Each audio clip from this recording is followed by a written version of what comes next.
was off. I was also having leg cramps, muscle cramps, all these different things. So what I started doing was making sure each day I either had, the wakame came later, but I had like a tablespoon and a half of dulse flakes, which is seaweed. And if you will get the Iceland dulse flakes, they're in like long strips. They're very savory. They do not taste like fish. You can also get Maine Coast brand from Whole Foods, or Vitacost has it for a cheap price. Also Amazon. My ears are popping. In case y'all didn't see, I'm going up this steep mountain. Anyway, so having a tablespoon of half of that a day, or a tablespoon of the wakame seaweed. Another thing is, I clearly eat a head of celery every day, like a whole shoot stalk head, you know, in the wrapper.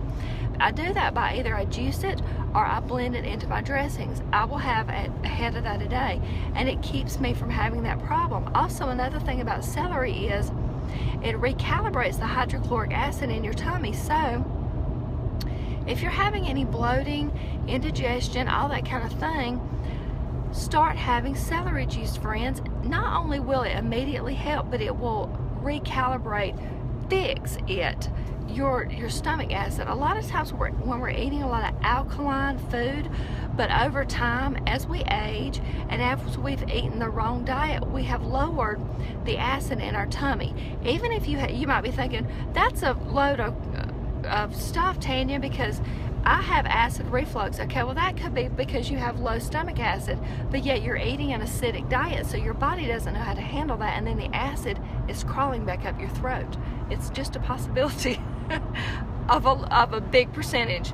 So anyway, I would try to start having at least 20 to 30 ounces of celery juice upon rise, Tina. That's what I would do. And then I would have the celery in my dressings. And also, you could be adding in some betaine, which I've said many times, which is hydrochloric acid in a pill form.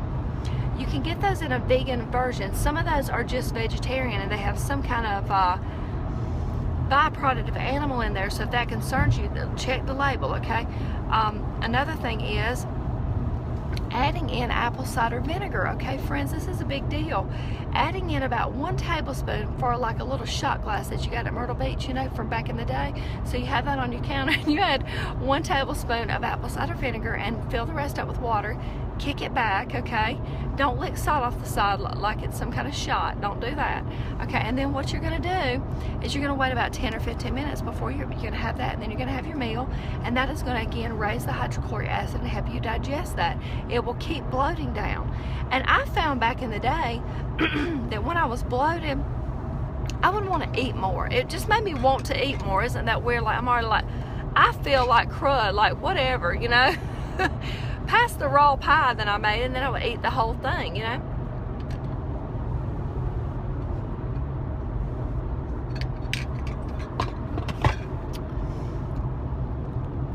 I see, hey Byron, I see Byron in the house. Oh, my comments stopped.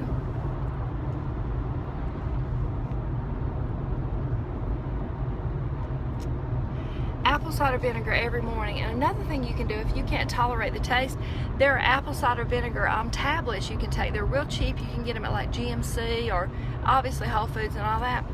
Take a few of those with your betaine, because what that does is it helps break down the betaine, because maybe your stomach acid can't even break down the damn capsule coating, whatever that is, and so that will really help you, okay? Another thing is, y'all have heard me talk about magnesium. Mag-O7, M-A-G-O and the number 7. You can get it on Amazon. You can get about 180 capsules of those for about 23 bucks if you shop them correctly. What those are is powdered magnesium, and if you're having a hard time with your digestive tract and all because you're just starting this, or your system just doesn't work anymore, you can take about 6 to 8 of those at night. You can get up in the morning, go to the bathroom like a normal person, and be on with your day. Bam. So it's worth it until you can recalibrate your guts, okay? You can do a cleanse. You can get out this plaque that's plaguing you. The plaque that's the plague of you, okay? Who else? Okay, so I want to talk about this. I want to talk about being lonely in this lifestyle, okay? But we'll talk about that in a second if I have time. Because first of all, it is almost the new year, right? What's the number one thing I see? This is what it boils down to. People want to change. They want to have a goal. They want to have a resolution, if you want to call it that. They want to have a new day tomorrow. But they don't have a good plan, or they don't have a good why. And we've talked about mapping out your why, and that's different for everybody, right? But the thing is, when your plan is too complex, you fall off, okay? Sometimes when it's too complex, it equals and no follow through. You know, complexity equals failure. Why is that? Because our life looks like this. La, la, la, la, la, la, la, la, right? That's what our life looks like. And it's no good. You have to have a simple plan, okay? So I wanted to say, like, first of all, what's your goal? What is it? Hey, Cindy, what is going on, girl? Sherry in the house? So, I can't read the comments quite yet. But you have to have a goal. What's your goal? Do you want to? I mean, here's the thing. Here's another thing, even not about diet. What do you think, like, things are just going to fall in your lap? Like you think, somebody was talking about on my YouTube that it looked like, well, Tanya, you know, it looks like you've had a lot of boyfriends. Friends, it has been 3.5 years, and I have had 3 boyfriends. This is my 3rd one, and I thought it was modest. And friends, are you gonna buy a pair of shoes before you try them on? Come on, that might hurt your feet the rest of your dang life. And I don't mean try them on. That's not what I meant. Hang out with the shoes. That's what I'm saying. Anyway, I thought that was funny. But the thing is, what's your goal and what's your plan to get that? Like, are you going to be open and receptive if someone talks to you? Are you going to not go out of the house in your pajamas? If you're going to Walmart in your pajamas, can you tell me why? What is up with that? Like, what happened to the days that when we had an appointment, we got ready, or we got up in the morning and got ready? What happened to that? Like, why is it we think it's okay if we're going out that our pants are below our muffin top and that's all hanging out and the shirt's riding up and we don't even bother to pull it down? When did that become the 3rd curve? Like, you got your boobs, your gut, and your butt. When did that become attractive? Is it because just we're like, okay, let's go with it, and everybody has that, and it's like, okay, so let's like tattoo it, let's put, you know, like a tramp stamp, let's like show it off. Like, if you've got a gut, I'm not cracking on that, but I'm saying, what is happening to society? It's like, do we have no goals for ourselves? And why is that? Is it because the world's so noisy that we can't get to that? I would suggest putting on your blinders, getting a goal, and knocking off the noise. Get up before everybody else. Get yourself ready. Make the most of what you have today, and say to yourself in the mirror, I love you today for exactly where you are. And I'm going to love you more tomorrow, right? Listen to music you love. Breathe. Plan your meals. Be simplistic, you know?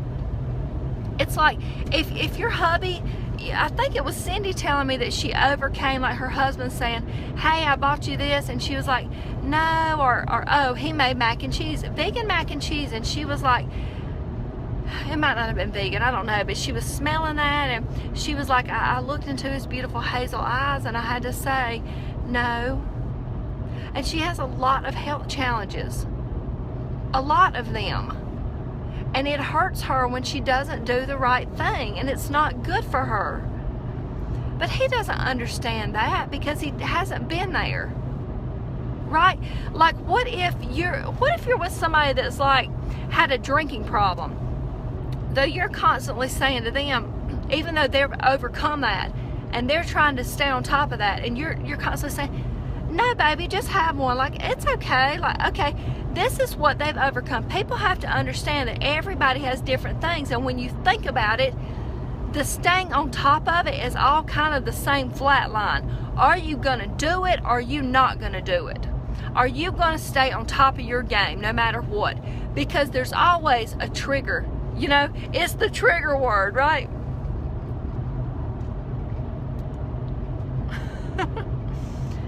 So anyway, she overcame that. And she said, I felt good about it.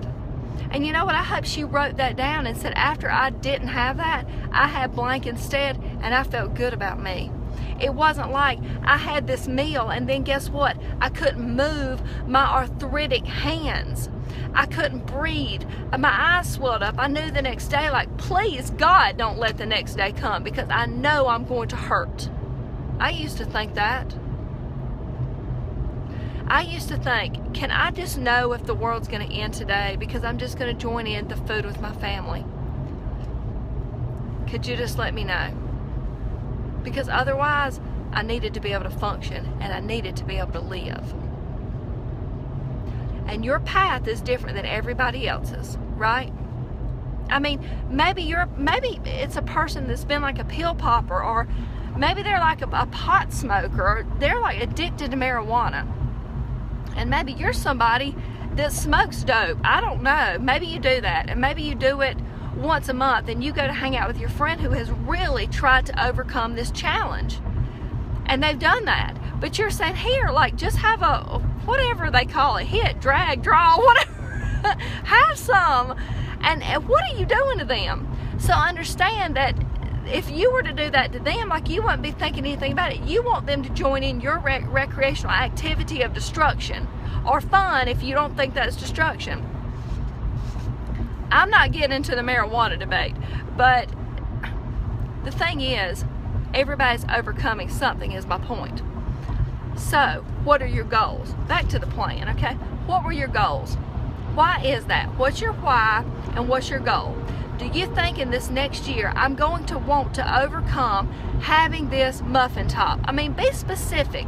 Maybe you're a man and you're like, you know what? I want a woman. What is your goal? I don't know. Like, maybe you want a woman to sleep with you, or you want to cultivate a wife, or you want maybe you want a dude. I don't care what you want, but look, whatever it is you want, and you're thinking like, these man boobs are not getting me what I want. I want to get rid of the man boobs. Okay, so what's your plan? Do you need to lose weight? Do you need to work out? Do you need to cut out all the dairy that has all the estrogen that's creating the woman figure physique on you? Make a plan. It needs to be very streamlined, because again, I had the good terminology for this that I liked earlier. Something too complex equals in not following through. Complexity equals destruction, right? Because it's too much. Because you can't manage it, and even if you can manage it, you think, okay, I can't keep this up. Like, I can't. Okay, just like my new friend lives in Asheville, where I'm on the way. That's 1 hour from myself. So I'm going here at 7 o'clock, right? So we'll hang out by the time I get home. Clearly, I typically go to bed at 9 o'clock, right? Because I get up at 4. Okay, so eventually there's going to need to be a plan, or that will become over. It's too much. Do you understand what I'm saying? So how do you make that fit into your lifestyle? What is your plan of simplicity? Okay, what's the weight you want to be? Are you active? Are you inactive? Are you on all this medicine? Do you know that right now if you eat over 1,800 calories, you gain weight? Okay, so take 1,800 calories, convert it into a plant-based, raw vegan lifestyle, or more raw every day. Maximum nutrients, right? Divvying it out through the day, therefore you're not going all day thinking, oh, I can wait, and you're under eating, you're slowing your metabolism, though I do think a slight calorie deficit can work in your favor depending on who you are. And I said depending on who you are. So you've got all this going on. Don't wait too long so that you're on top of your game. You're not starving. You know, that's just like, friends, if you've got a husband, like, and he's going out of town, and you know he's going out of town and he's going to hang out with this harem of women, okay? I don't know where he's going. Maybe he works at the casino and there's like all these casino girls, okay? You see what I'm saying? But like, you're going to deprive him of sex for a year.